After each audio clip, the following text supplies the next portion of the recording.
আমি জানি, অথবা ঠিক জানিও না, আমি কার আশায় আশায় থাকি। একদিন খুব ভোরবেলা দরজা খুলে বাইরে দাঁড়িয়েছিলাম।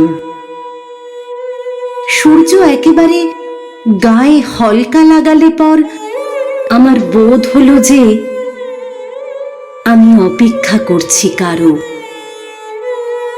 আসলে আমি কি কারো অপেক্ষা করছিলাম? কোনো মানুষের অথবা কোনো বস্তুর?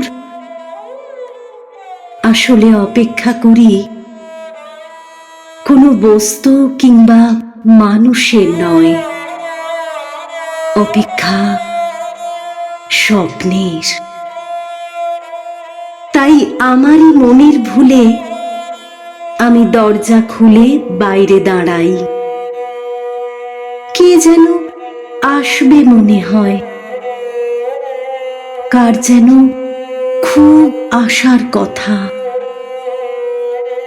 স্বপ্ন তো পায়ে হেঁটে আসে না, উড়েও না।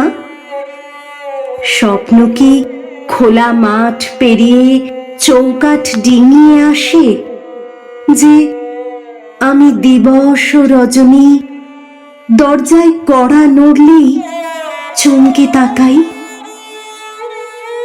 আসলে আমার বুকের তলে যেন কিসের এক শব্দ শুনি।